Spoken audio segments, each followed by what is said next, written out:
thinks he can hear you, lad. The helms must only retain but a small portion of their owner. I'd wager the rest is in transit to Valhalla to try and fix the mess left by their absence. Mimir, who is she? Gunnar, mistress of war. After any conflict, big or small, she would be first on the scene, sussing out the worthy spirits for a free trip to Valhalla. A gruesome task, but she took great pride in it. Any conflict? Impossible. It's true. She had help from her sisters, of course, but Gunnar was always first to arrive. Her judgment of the fallen was unparalleled, and an invaluable resource to Odin. She was one of his favourites.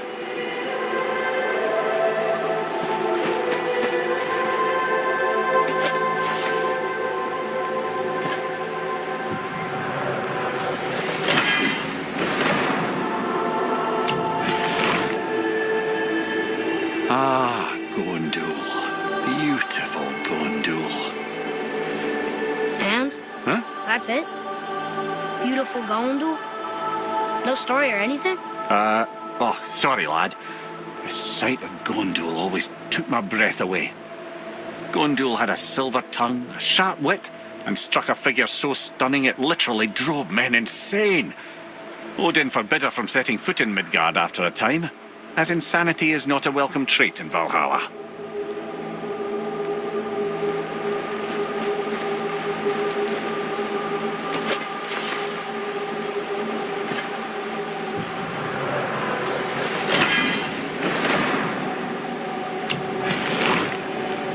This is none other than Geirdriful, the master of arms in Valhalla, responsible for arming and training Odin's Einherjar.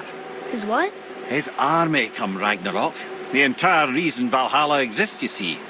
The Einherjar wait in the Great Hall endlessly, feasting, drinking and fornicating themselves silly. Once Ragnarok begins, Odin calls them into service to fight on his behalf. Geirdriful had her hands full training that lot.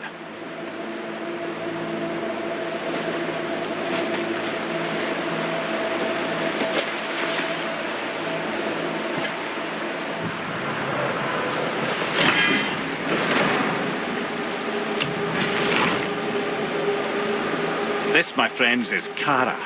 Now, Valkyries are volatile by nature, but Kara, the lass is wild storm personified. A wild storm? Aye, calm and collected. Then the air would shift and the fury of her storm would unleash. 'Twas beautiful in a way, assuming you could find proper shelter. Her tears would cleanse the blood-soaked battlefields.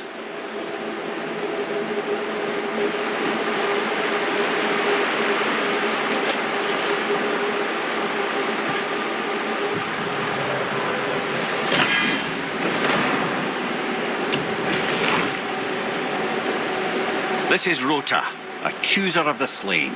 I thought all the Valkyrie did that. Not exactly, lad. Although that is what they're most famous for, and by far their greatest responsibility. You've seen what happens to the dead without the judgment of the Valkyries. Hellwalkers. That's right. Rota, Gunnar, Skuld. Without them to clean up the aftermath of battle, hell overflows with souls meant for Valhalla. A sorry state of affairs. Rota must be beside herself.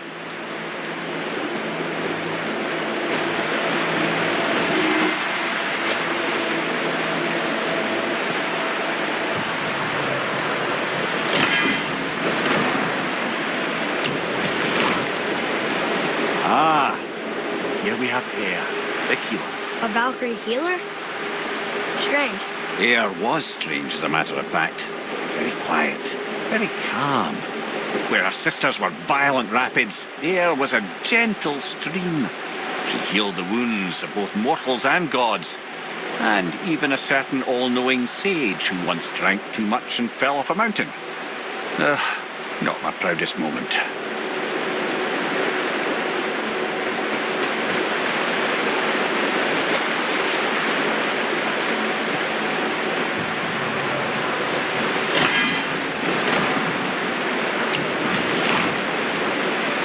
Well, Hilda, mistress of battle. She and Odin got on quite well, actually. Her and the other Valkyries, not so much. She would spend most of her time here in Midgard observing discord between the living, and sewing some up herself from time to time. She lived for conflict. Some say she was conflict personified. I wonder what will become of her now that she's free.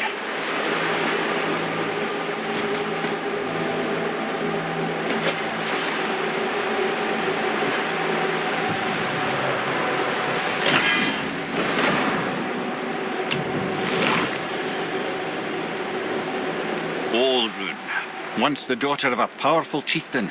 She fell defending him during a Reaver attack. Olrun was escorted to Valhalla, where she chose to devote her afterlife to the pursuit of knowledge above all else. Quite unusual behaviour amongst the constant drinking and feasting of her fellow Valhallian denizens. How'd she end up a Valkyrie? Odin. He saw a kindred spirit in Olrun's single-minded pursuit of knowledge. He appointed her as the Valkyrie's resident historian.